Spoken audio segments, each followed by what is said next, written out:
the 600 pairs did not have the name. They didn't have the name at all. So I took the logo and the shoe here, and then I actually said, this is Drip. What we are buying here is Drip. Doesn't have a brand, but I'm telling you, this is Drip. So that is exactly what I actually sold. So people warmed up into that idea. They started, I'm doing the pre-order that I was actually telling you about earlier on. We started I'm paying money, and that is how we actually raised the capital to actually take out the 600 pairs. Oh wow! Yeah. Just like the contractors who will sell off plan. Yeah. And use that money to build further. Yeah. And keep selling more units. Yeah. So that is how I actually funded the business. That's how you raise money. That is a smart way of raising money, because a lot of the times, a lot of us are going to go look for investors, or we're going to go borrow money.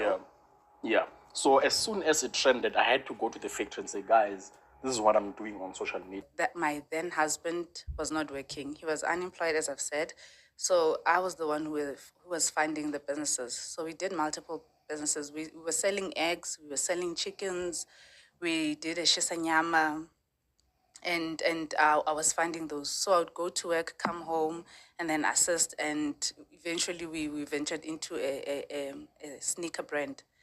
And as time went by, the guy was not working, so now I am a breadwinner. I'm a breadwinner at my mom's place. I'm a mother to my siblings. I'm also a mother to my child, and I'm a breadwinner in our household as a newlywed couple.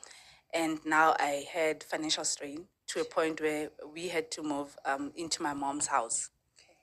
So I moved in with my husband into my mom's house, and that's when we started the sneaker brand. And everybody, welcome to my channel. Listen, you guys, at this point, Lekau just needs to call his wife and say, listen, I'm sorry, okay? I'm sorry that I lied and I said that you were not part of the business idea, Listen, I need you now, okay? Because I'm going through a hard time. Come back. I need your brains.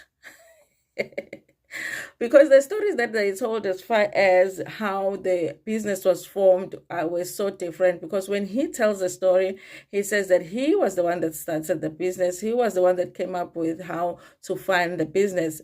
The wife is nowhere in the story, but when the wife tells the story, she was the brain behind the business. She was the founder for this business, but now nobody is mentioning that, okay?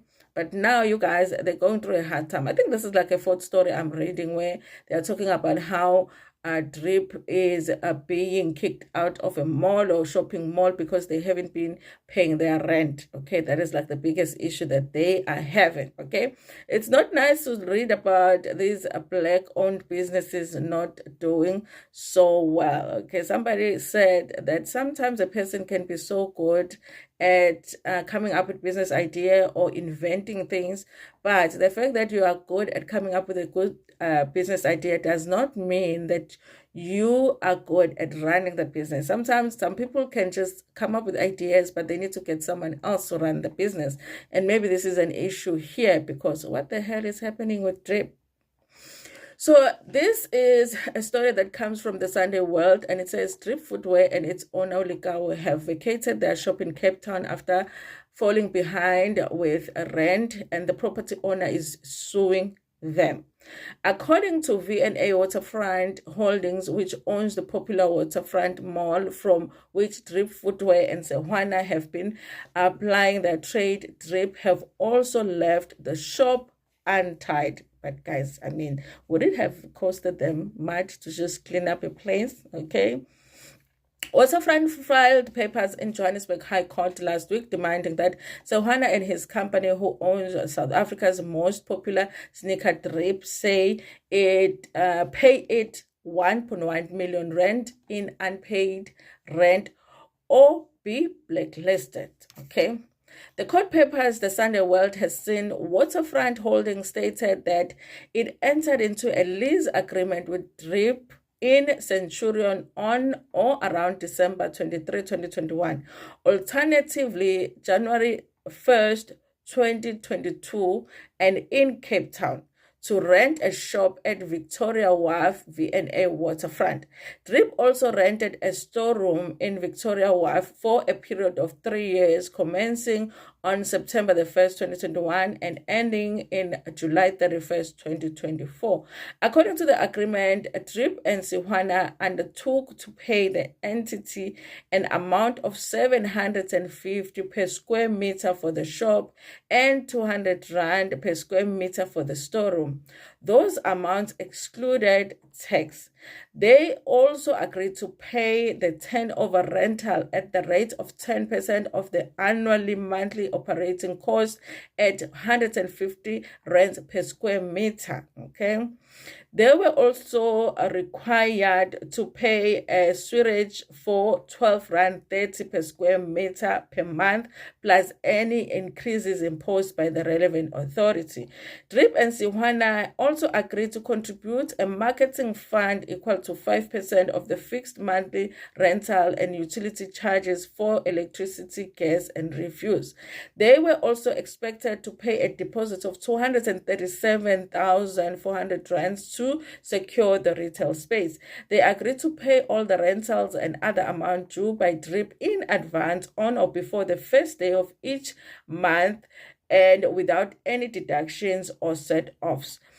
On expiry of the early termination of the lease agreement, Drip would surrender the lease premises in accordance with the retail specifications attached to the lease agreement.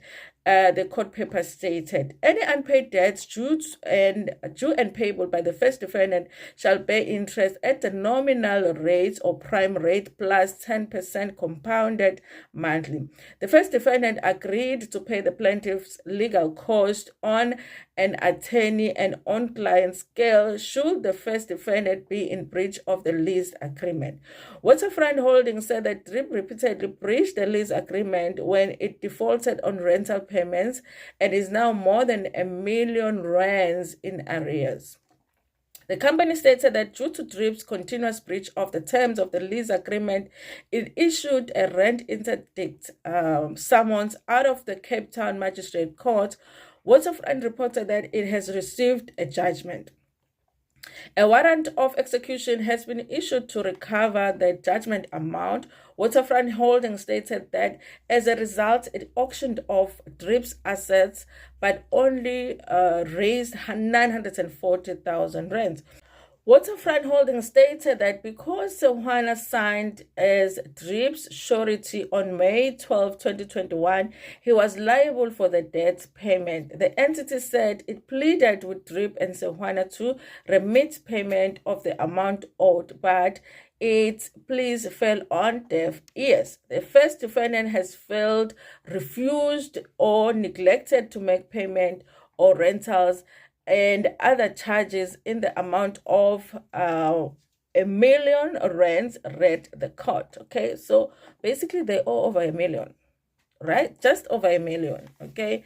And the auction raised over 94,000 rands. Okay, so it's very, they were able to raise very little. So I don't know, guys. I don't know what's happening with Drip, but something is off because we can't have maybe just one story where they're saying that he's being kicked out of like one shopping mall or shopping center.